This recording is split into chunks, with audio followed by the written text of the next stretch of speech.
Continuando, portanto, a nossa correção, né, nós temos lá número 13 na página 15.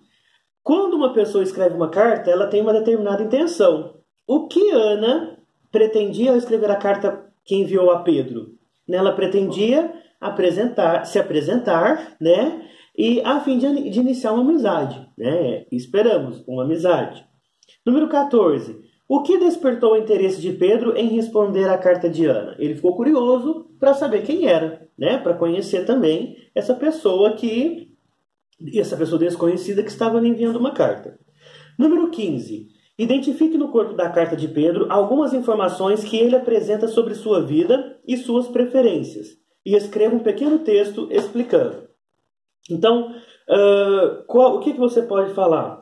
Né, que ele tem uma irmã mais nova, que ele gosta muito de futebol, né, que ele gosta muito de sorvete, em beijo no escuro do cinema, tem vontade de treinar no Atlético Mineiro e é um sonhador, né?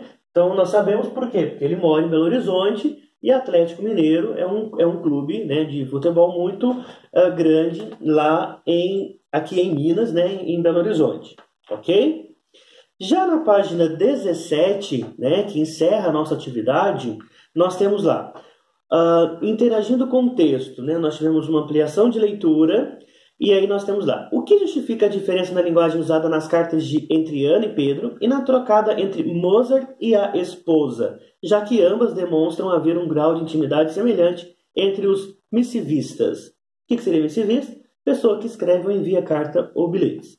Né, o que justifica então? Justifica que a diferença no uso da linguagem. Por quê? Uma carta de Mozart e a sua esposa, né, foi escrita há muitos anos atrás. Né? E já de Ana com Pedro, já é uma carta mais, mesmo que tenha um tempo, mas ainda é mais próxima de nós.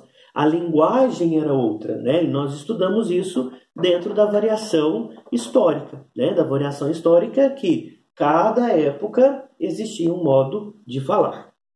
Número 2.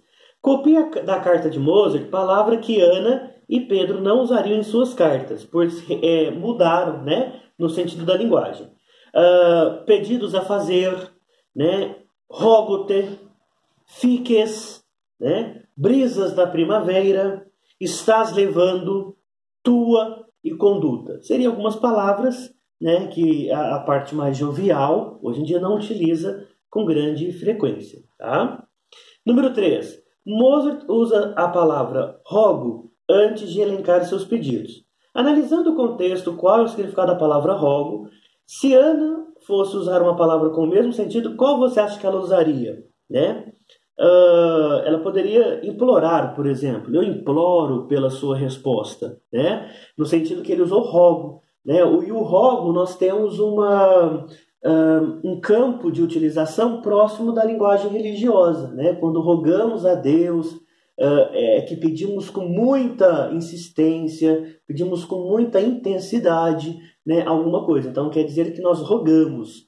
E dentro do campo religioso, nós temos as nossas intenções, as nossas orações, os nossos pedidos. Né? E por isso vem essa palavra rogar, tão forte no sentido dela.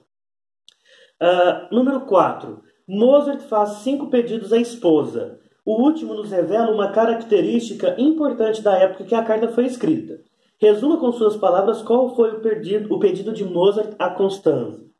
Ele implora à sua esposa que se comporte muito bem perante a sociedade, né? Já que ele era seu marido, não está presente, né? E aí ele se preocupa muito com os comentários que as pessoas poderiam fazer, né, sobre a sua dignidade e honestidade.